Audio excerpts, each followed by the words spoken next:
Então, alunos, vamos continuar com os nossos estudos, né? A gente vai falar agora sobre as rochas, né? Sobre as características das rochas, tá bom? Na página 4, temos aí escrito assim: dinâmica e estrutura da litosfera. O que acontece? Nesse pedacinho de texto, né? Ele vem nos dizer o quê? Vem nos destacar que a litosfera é formada por rochas, né? E também vem nos explicar que com o surgimento aí do planeta Terra, ele teve, né, algumas divisões em camadas, ou seja, a parte do núcleo, a parte do manto e a parte da litosfera e também a parte da crosta terrestre, que a gente pode entender ali como litosfera. Porém, elas têm uma diferença, um pouquinho de diferença entre elas, certo?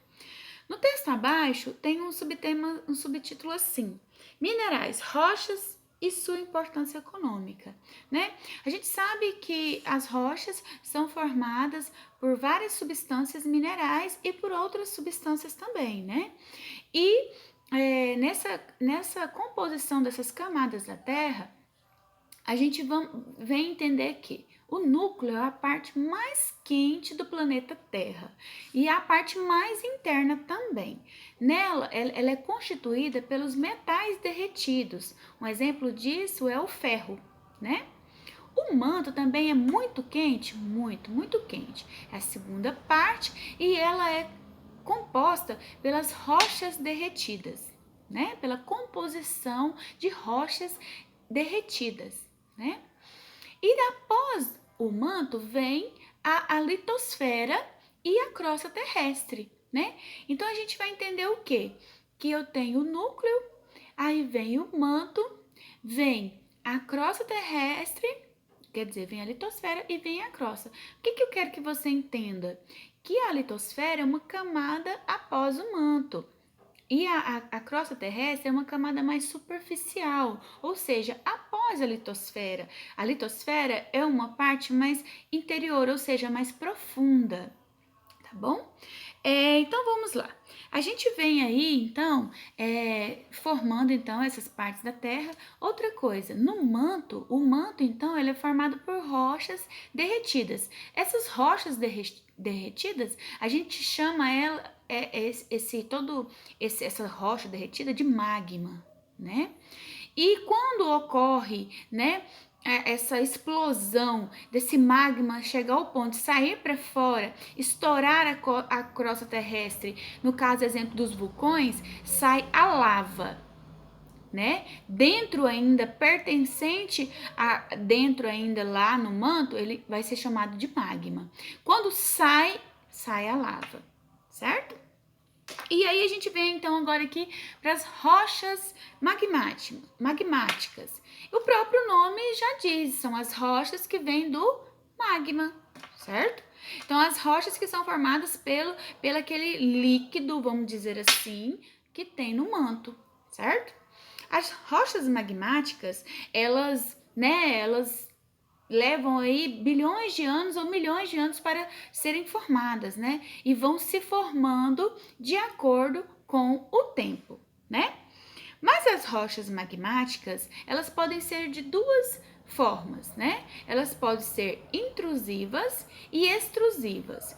Intrusivas são aquelas que são petrificadas ou elas se solidificam, ou seja, elas se endurecem ainda dentro do manto, certo? Então elas ficam ali numa camada, né, perto da litosfera dura ali, mas ela está ainda internamente na crosta terrestre, certo? Ela está internamente na litosfera. Já as rochas magmáticas extrusivas são aquelas que se formam depois da explosão, vamos supor, vulcânica. É quando sai para fora, ou seja, externas, extrusivas.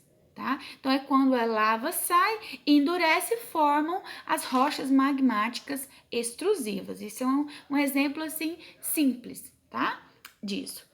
Outra coisa também, nessa litosfera, nessa camada de litosfera, né, a gente pode notar assim escudos formados é, por rochas magmáticas, ou seja, né, alguns continentes ou algumas partes ali do nosso planeta tem uma camada, né, um escudo bem grande formado de rochas magmáticas. É o que vocês podem observar aí na página 5, nesse mapa aí, que está mostrando essas partes lilás, né, do mapa, são os escudos formados por rochas magmáticas, ok?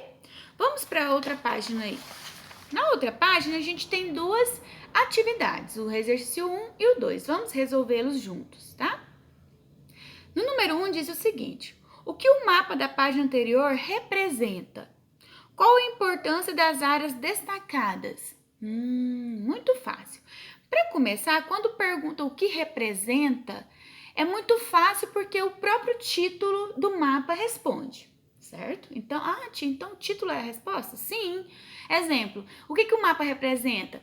Tá no título. Se estou falando de, vamos supor, de um mapa sobre a população brasileira em 2010, o que o mapa representa? A população brasileira em 2010. E o que esse mapa da página 5 representa? Você vai responder. Qual a importância das áreas destacadas? Para você responder também essa, muito fácil. Você vai ler esse textinho acima do mapa, né? Que já vai te ajudar também. A número 2. De acordo com a sua observação, o território brasileiro está situado em áreas ricas em rochas magmáticas em seu subsolo? Justifique a resposta. Ou seja, então você vai olhar, tá no mapa, onde se localiza mais ou menos o nosso país. O nosso país, ele se localiza no continente americano, né? Ele faz parte da América do Sul, ou seja, mais embaixo, né? E aí, no nosso país, nós estamos aí sob essa pintura lilás? E aí? Se tivermos, né? Aí você vai responder número 2, muito fácil também, né? Aqui nesse textinho, né, falou sobre as rochas intrusivas e extrusivas, é o que a tia explicou para vocês, e deu exemplo aí, né, que é o caso aí do granito. O granito hoje ele é utilizado, né, em móveis, em locais para decoração, né, de paredes, de mesas, né, de balcões. Tem também o basalto. O basalto ele é uma rocha extrusiva, ou seja, formada depois, né, que sai ali o magma para fora, né, que acontece o estouro. Então é uma rocha bem firme, né? Por isso que ela serve muito como calçamento, que tem até o exemplo aí, né, de uma calçada todinha formada por basalto. E tem outros exemplos também, certinho? Vamos agora para rochas sedimentares. As rochas sedimentares, o próprio nome já diz, elas são formadas por sedimentos, certo?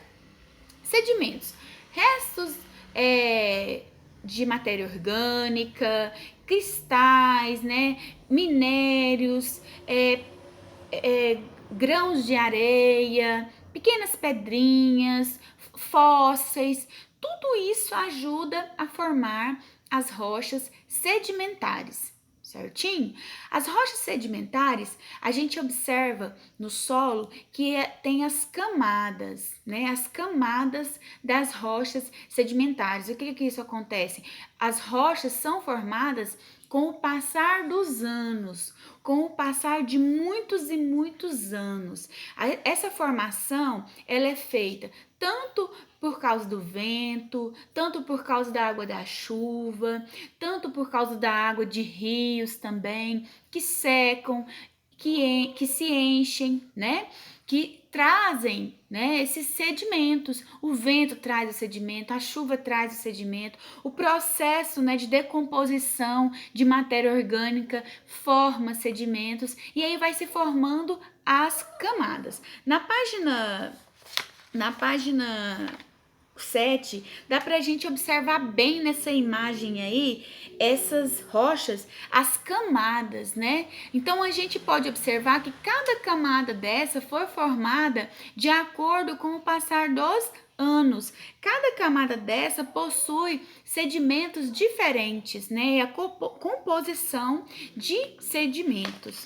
Na página 8, vocês observem aí, né, que tem um quadro dizendo o seguinte: formação de petróleo e gás natural. Observem nessas 4 imagens que está bem claro a diferença dos sedimentos, ou seja, das camadas, né? E a camada mais interna, ela será mais compactada, ou seja, a mais petrificada. Essa pressão vai ocorrer de forma que ela vai se formar, né, uma rocha sedimentar complementar. Ou seja, nessa rocha, né, bem compactada, vão estar fósseis de muitos e muitos anos atrás, de 400 anos atrás, de 400 milhões de anos atrás, né? Então, se houver ali, é por isso que os paleontólogos, né, eles estudam muito isso, porque eles descobrem o que? Lá, né, as escavações, tudo, nas rochas sedimentares, eles descobrem fósseis, né, de tudo que viveu na nossa terra anos atrás, né, tanto dinossauros, tanto sedimentos, fósseis de plantas, alguns tipos de vegetais também ficam, né, nessas rochas sedimentares, insetos, pequenos mamíferos, todo tipo de vida que existiu há muitos anos atrás, fica ali naquelas rochas sedimentares, tá bom? A tia vai preparar outra aula, outra videoaula, tá bom? Porque a tia quer explicar para vocês sobre as bacias sedimentares, tá bom? E aí a gente conclui o restante do conteúdo aqui, ok?